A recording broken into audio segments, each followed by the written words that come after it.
Guys, welcome back to my channel.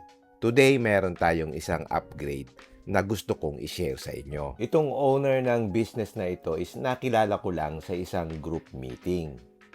Ang name ng business is Next Gen Autocraft.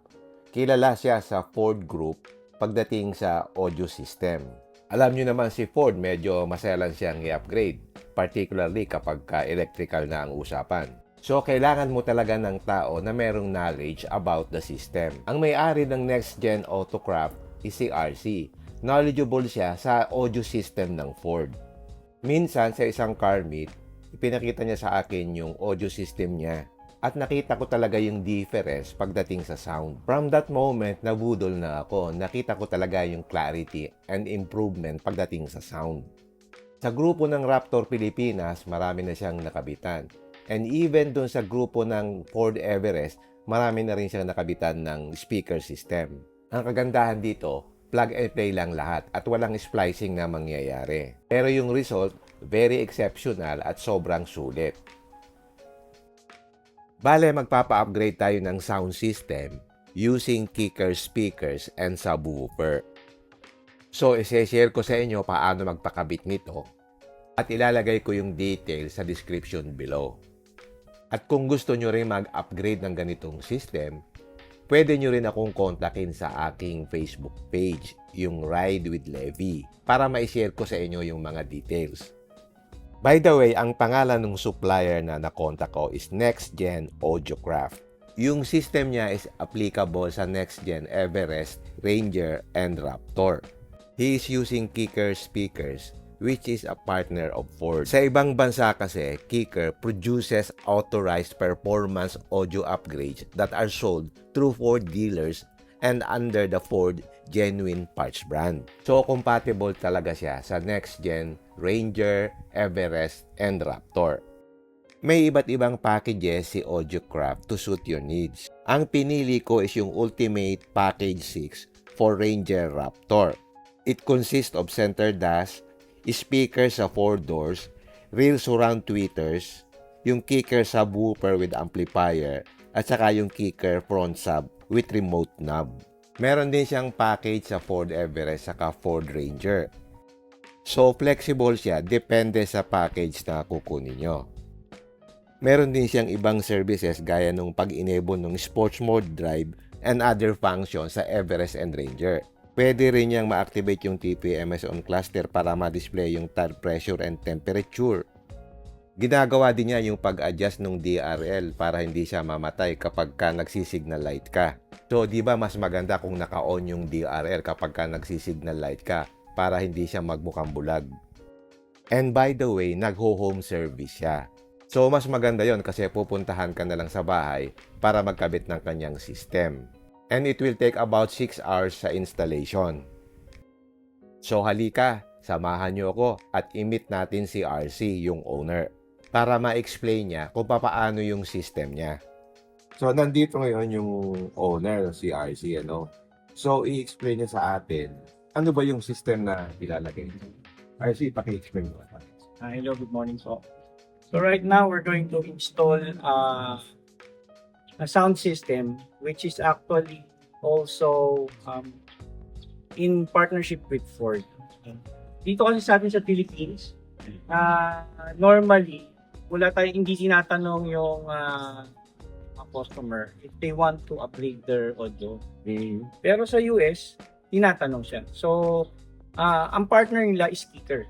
Okay. So, if they want to upgrade the audio, it's Kicker. Kicker. Or BNO. Pero normally, kasi yung iba doon naka-BNO na. So even though naka-BNO sila, they are also being asked kung gusto nila mag-upgrade. So ang upgrade pa rin is the speaker system. So right now, we're going to explain the step-by-step and stages of the upgrade. Okay. Okay. So yung first stage natin, nilagyan lang namin ng pangalan. It's called missing link. Kasi lahat halos ng mga binibili natin, sir. Like for example, yung Raptor natin, yung Everest natin, and the Ranger variants doesn't have that. Yung missing link na tinatawag natin, which is the center console, center. Yung speaker doon sa gitna. Okay. Yan po. Okay, No? so wala. Oh. So, meron kayo ikakabit yan. So, meron tayong ikakabit dyan. Papalitan natin yung takip na yan. At if you can see here, if you can, go here, I'm going to remove this. Nare-remove lang pala yan. Dali lang. So, kung mapapansin mo, wala siyang speaker. Yan. Wala rin siyang harness. Okay. So, yun yung missing link natin. Minsan parang sasabihin natin, bitin na. Bitin Okay. yung tunog Mm-hmm. So, ito yung pinaka parang first stage natin, which is the center console dash speaker. Okay. So, right now, we're gonna install that. Okay. And then, yung susunod, may tinatawag tayo na staging. Mm-hmm. No? So, yung staging natin, ito first staging natin to. Kasi ito yung driver. So, meron na dito. Tapos Okay. papalitan natin itong dalawang speaker natin. Speaker. On. Okay. So, on yan, wala yung splicing, ano? Wala tayong splicing, wala tayong cutting, lahat socketed, lahat plug and play. Kasi nga, this is intended and partnered with Ford. Yeah, okay. Okay. So, yung mga socket natin, diretso yan. Standard talaga. Standard dyan, click Standard. lang yan. Click lang tayo ng click. Maganda pala, no? Okay. Tapos, ito kasi, mid-range lang to. Mamaya, papakita natin yung speakers natin. Okay. Na ito, mid-range lang to. Mm-hmm. So, yung ipapalit natin dyan is full range. Full range. Okay. So, meron na yung tinatawag pa nyo sa full range. May sub or bus, and then the mid, and then the tweeters. So, madadagdagan yung ating clarity, madadagdagan yung ating bass, na ang mangyayari ngayon, tinatawag nating first staging, si driver, magiging parang kompleto na yung pandinig niya. Ito parang kulang, ano? Kulang, sir. Kung mapapansin mo ngayon, kulang. So, Yeah. ilalagay natin, and then we will have a sound check Okay. after that. And then, also, we have the second stage. So, dito sa second stage natin, papalitan din natin to, mamaya, with a bigger speaker. Kasi right now, we only have 6.5.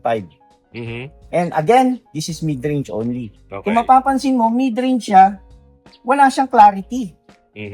Kulang. Kulang, ano? Kulang po. So mamaya, lalagyan natin to ng full range na speakers. Okay. Together with an surround tweeter over here. Later, we will have a shot with that. Why do we need to do this? So that whatever we are hearing, for example, you are the passenger in front, kung ano yung naririnig mo na sound sa harap, may experience din nung nandun sa likod. Parang balance, ano? Parang balance siya. So, kung ano yung naririnig niya doon, meron din sa passenger sa likod. So, pareho sila na na-experience. I see. Okay. So, that's the third stage now. Kung medyo bitin pa talaga tayo at mahilig tayo sa medyo, alam mo yun, ma-bass, kagaya ni Sir Brian over here. So, maglalagay na po tayo ng subwoofer. Ngayon, sa V6, meron na sila. Meron na sila. Pero tayo, maglalagay tayo. The difference between a V6 and yung ilalagay natin is that we're gonna put 10-inch subwoofer. And it's gonna range like our RMS of 360 watts. Wow, Sa V6 po, ang speakers lang nila is 6x8. So just imagine, maliit lang yon. Hindi ganun yung bayo niya. Ito po, mas buo malaki siya ano, sa V6. So, it's gonna be 10-inch. Okay. And with a volume control in front. Mamaya, ipapakita natin. Okay. Okay, ito na yung mga gamit niya. So, nandito na rin yung mga items na ikakabit. So, ilalagay niya dito sa lamesa para i-explain niya later kung ano yung mga ikakabit na mga speakers. As I said before, ang ikakabit niya yung Kicker brand na speakers and subwoofer. Yan yung standard sa partnership nila with Ford. By the way, home service nga pala ito. So, kapag kinontak niyo siya, pupuntahan niya kayo sa bahay. So, mas maganda, walang problem kasi pwede siyang mag-home service. So, nag-prepare siya ngayon. Nilabas na yung kanyang mga tools, kinukuha pa niya doon. So, later, papakita ko sa inyo yung step by step. So, unlike doon sa mga shops na doon ka pupunta, ang scheme niya is siyang pupunta sa inyo para magkabit sa inyong garahe. So, mas convenient siya. Kaya nagustuhan ko itong si RC, kanya next gen audio craft, yung kanyang ka. So, RC, ano yung mga kakabit natin? Pwede mong i-explain isa-isa ano ba yung mga items? Yes, sir. So, ito po yung dun sa harapan. Sa center dash natin.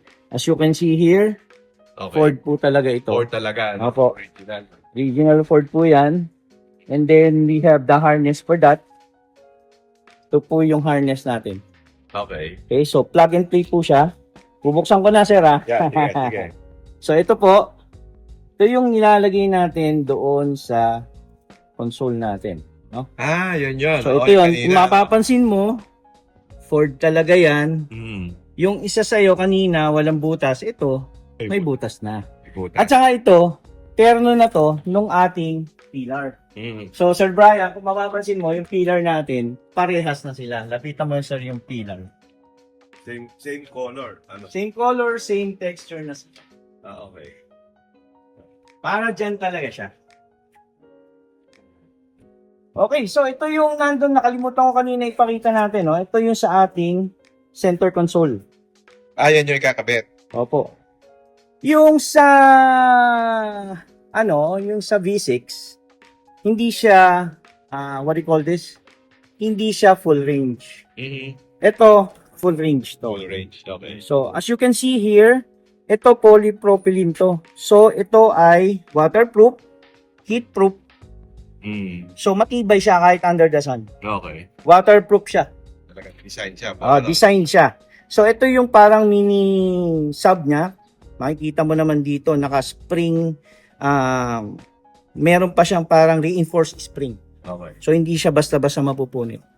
Okay. So, same sila halos lahat, no? So, pakita ko lang to sa harapan natin. So, ito naman yung sa atin front speakers. So, anong size niya? Ilang inches? So, ito ay 6x9. So, 6x9 din yung nandun. Kaso, ang difference nito is that, again, no? Makapalang magnet niya. This is 450 watts. Yung sa stock, ilang? Yung sa stock natin, I think it's like for 200. Ah, almost double, ano? Opo, double siya. Ganda. And then, ito, same nung natin, talagang sila, terno talaga sila. No? So, ito parehas lang. Ito yung parang waterproof din to.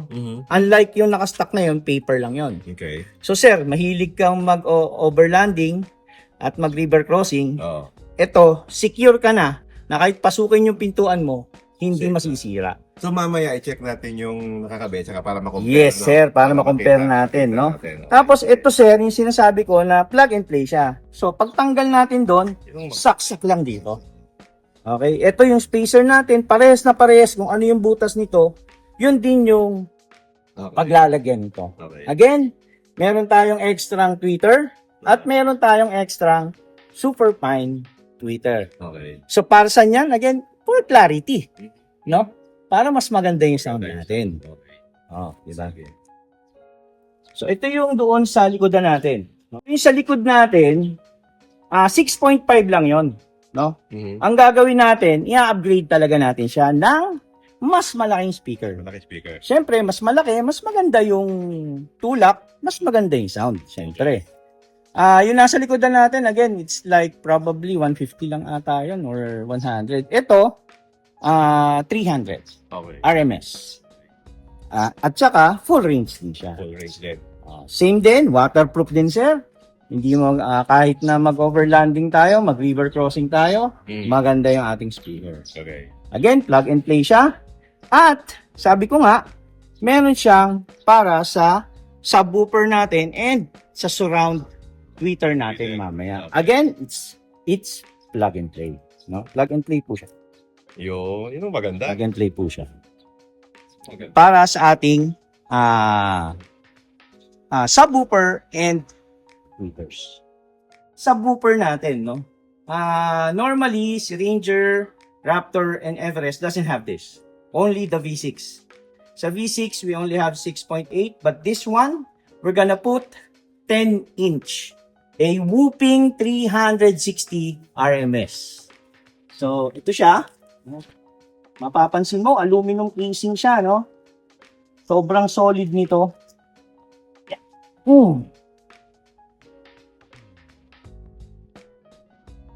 So, yan siya. Ito yung ilalagay natin mamaya. Ganda. So, ito yung volume control natin mamaya. Ikakabit natin to, no? Kasi kung gagamitin lang natin yung console natin doon sa ating Raptor, wala siya nito. So, ito nasa ilalim to ng volume dito. Ito naman, sub. So, mababalance mo yung May control ng sub. Okay, start na tayo at magkakabit na tayo ng speaker dito sa driver side. So, kailangan nating tanggalin itong door panel. So, puro sa So, pwede yan sa Ranger. Ranger Everest. Everest. Okay, tinanggal na niya yung door panel kasi nandun sa loob yung speaker.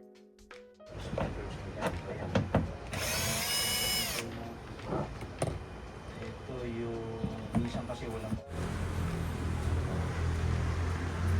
Stock ka daw. So, pareho lang yung size. Opo. Pero isa yung ganito niya. Ito po sir, papel siya. Oo. Papel siya kasi ito medyo low class to eh. So madaling mabakbak to. Ito papel. Ayan po, reinforced with springs. Force. Tapos ito. Tapos ito waterproof po ito. Okay. And then again, plug and play. At saka kung mapapansin mo sa yung mismong mounting niya, parehong-pareho yan. Pareho, no? Para dyan talaga siya. Tapos meron siyang extra tweeter at saka super fine tweeter. Kaya mas maganda siya. Tapos pagdating sa magnet, ayan, parang mas palaki ang magnet. malaki po talaga. Oo, yeah. Malaki po talaga. Okay. So ito, kung mapapansin mo dito, ayan, 25 watts. 25 watts lang siya. Oo. Pero yung RMS niyan sir, siguro mga nasa 50 to 100 watts. Kumpara dito. Made in China rin pala to eh. May din siya. Made in China, sige. Okay. Okay, kinabit na natin yung bagong kicker speaker. So, ganun lang since made talaga ito for Ford. So, eksakto lang. So, ang gagamitin mong screws, yun ding sa stock. Kasi pareho lang yung size ng speakers. Ano? Ito kasi sir, meron na tayong parang pinaka-acoustic Oo. deadening. So, maganda na rin yung ano yan. Ito na yon. Tapos ito na rin. So, maganda na siya. Okay, once na may kabit na yung speaker, ibabalik na natin itong door panel. So, madali lang ikabit. Walang splicing. Plug and play lang. So, malinis. So, hindi void ang warranty sa ganitong system kasi wala kang splicing. Okay, pagkatapos may kabit yung speaker sa left, ang sinunod naman is itong speaker dito sa right. So, same procedure lang. Tanggal yung door panel, remove yung old speaker, and install yung new speaker. Again, plug and play lang kasi standard yung socket, so ipa-plug mo lang. So, after may kabit yung speaker, ibinalik na uli yung door panel. And then, ang sumunod yung sa left rear door.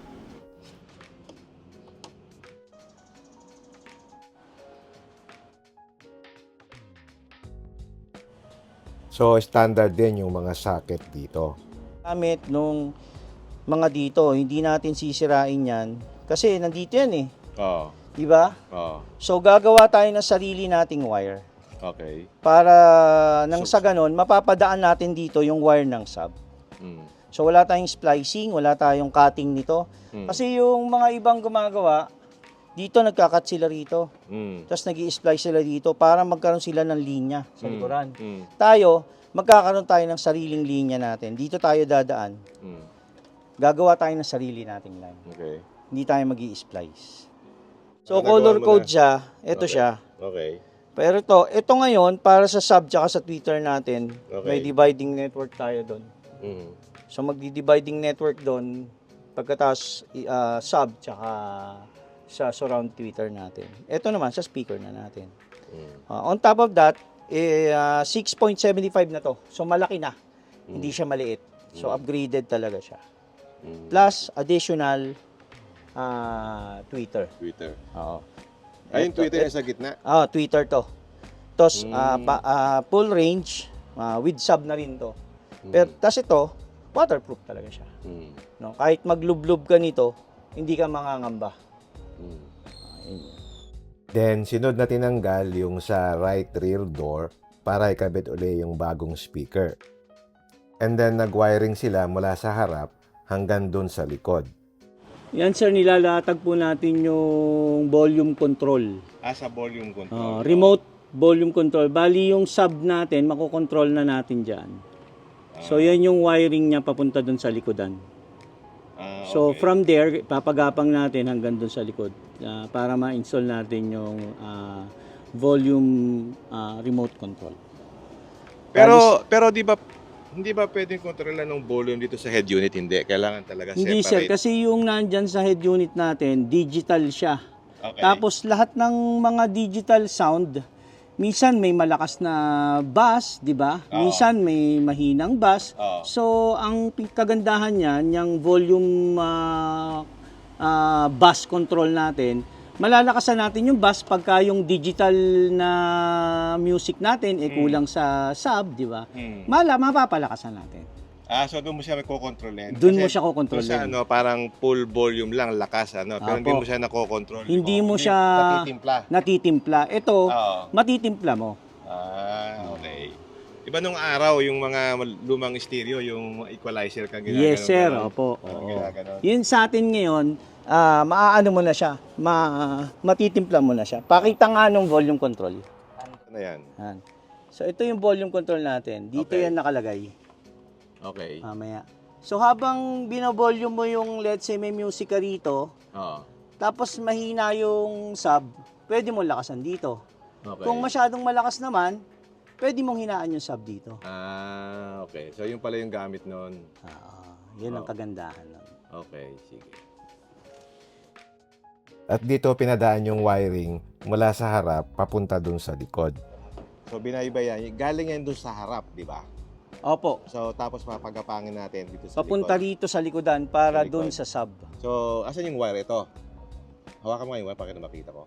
Yan, yun yung wire, no? Okay. Yan, okay. Sige. Bakit kailangan tanggalin yan? Diyan dadaan yung wire. Diyan papaikutin. Okay. Diyan po tayo mag-ano.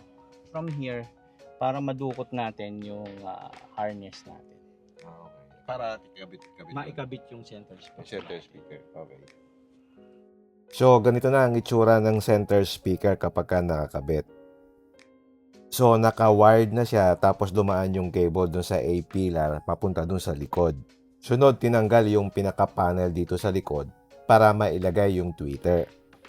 So, dyan ang position ng tweeter dito sa likod. So, ito yung panel na tinanggal dyan. So, ganito yung itsura kapag nakakabit na yung tweeter doon sa panel. And then, ibinalik na yung panel sa kanyang position. So, ganyan ang itsura kapag ka nakakabit na siya doon sa side. And then, ang sunod na ikinabit yung subwoofer. So, doon siya inilagay sa likod ng sandalan sa likod. So, tama-tama lang yung sukat niya dito sa likod. So, pagka nilagay mo yung sandalan sa likod, tama-tama lang yung lapat. O, kumbaga, normally nilalagay ko lang yan sa 50%. Tapos yung gain niya, depende na sa gusto mo. Kung gusto mo ng medyo malakas na gain. Pero ngayon kasi ang ginawa ko nasa 50% lang yung gain natin. Pero pag medyo tumagal na to, pwede mo na siyang ilagay dito sa mas maganda gain. Kasi kumbaga batak na yun. So, ikaw yung magseset kung ano yung gusto mo, no? Magsaset. Here is another shot of the location of the subwoofer. After that, kinabit na nila yung power supply. Ang kagandahan dito sa Ford, may mga nakaabang na dito na pwede kang magkabit ng mga accessories. Yan, o. So, nakaabang na yan. So, itatap mo na lang dyan. So, after mag-tap dun sa power supply, yung excess na cable, pinalagyan natin ng electric tape para maitago ng maganda. And then, ibinalik na nila yung mga rubber dun sa mga pintuan. So, pagkatapos na may kabit yung mga rubber, malinis na. So, okay na. Parang walang nangyari. So, ganito naman yung itsura ng tweeter dito sa likod. So, tamang-tama yung mga passenger sa likod, maririnig nila yung good sound gaya dun sa harap. Okay, sound check tayo. So, ganito yung sound niya nung stock pa yung setup. Mind you, ang gagamitin nating music dito, hindi yung usual kasi baka makopyright tayo. Anyway, para ma-feel nyo lang at marinig yung sound.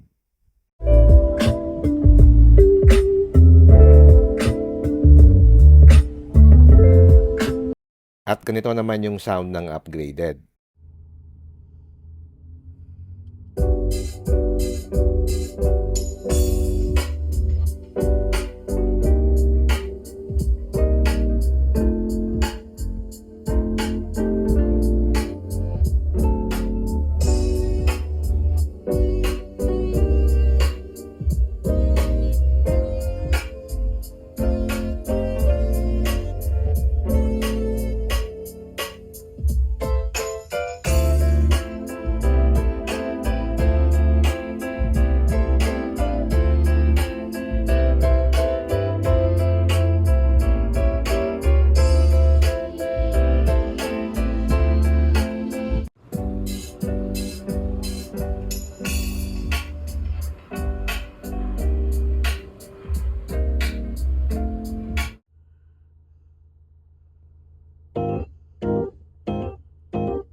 Grabe, night and day ang difference compared sa stock setup. Rinig nyo naman yung clarity and bass na na-produce ng system na kinabit natin. Siyempre, magkaiba sa video lang at sa personal. Sulit na sulit talaga yung in-upgrade mo dito. Maganda na yung sa stock ng Raptor pero mai-improve pa talaga. So, kung curious kayo about the outcome, kung malinis ba yung pagkakagawa o hindi, ganito yung naging final look niya. Nakikita nyo dito, malinis lang, parang OEM finish pa din. Dito located yung central speaker dito sa taas ng dashboard at yung mga full range speakers na inad natin dito sa mga doors. Yun kasi ang gusto kong maging outcome niya, malinis pa rin, hindi parang aftermarket ang itsura. Gusto ko OEM look pa rin ang kalalabasan kahit mag-upgrade ako ng speakers. Yung additional tweeter dito sa panel sa C-pillar, andyan siya for clarity. Ang ganda ng tunog even dito sa likod. In addition to that, ganito ang naging location ng subwoofer. In-install natin siya dito sa likod, malinis lang, at hindi siya kita kasi hidden siya kasi nandun siya sa likod ng upuan. So, yung sakay sa likod, hindi niya ito makikita. Saktong-sakto lang yung pagkaka-install sa likod. Solve na solve ako sa kanyang service. So, kung meron kayong mga Ford vehicles dyan, kontakin nyo lang si RC. Mas maganda mag-sound check kayo. Pwede nyo rin akong i-message sa aking Facebook page kung available ako. Pwede kayong mag-sound check. Mas maganda talaga kung marinig nyo ng personal. Since nandito na rin si RC, pina-add ko na rin yung mga added services niya, like yung force scanning. Ang isa sa mga features na nababother ako dito sa Ranger Raptor o kaya sa Ford Everest, kapag nag-turn signal ka, namamatay yung DRL. So, kaya niya yung i-fix at ma-disable yon para hindi na siya mabubulag. So, pag ganyan na naka-on yung headlight, hindi siya namamatay. But once napatayin mo yung headlight or park light, namamatay yung DRL usually. So, here as you can see, hindi na siya namamatay. Kahit ihasad mo yan o i-signal light, hindi siya namamatay. So, hindi na siya nabubulag o nagmumukhang sira. Pina-adjust ko din yung function ng ilaw na pwede mong i-off yung DRL. Yung isang gagawin dito, explain mo nga RC, Yung sa DRL. Yes, Oo, so sige. yung sa DRL natin, we all know that the lifespan of the DRLs are two number of hours, Mm. right? So ngayon, ginawa natin siya ng option na pagka nilagay mo dito off, Oo. okay? With the menu, ayan, may menu tayo dito. Ayan, nakalagay off. Oo. Tingnan mo ngayon yung DRL mo dun sa labas. Patay siya. Patay. Right now, gumawa tayo ng isang option na kung naka-off yung ating DRL, kahit na umaandar yung engine natin, nagawa natin. So dito, sa settings na to, pag in-off mo siya, yung DRL mo, naka-off. Naka-off. Off lahat. As in Okay. off lahat.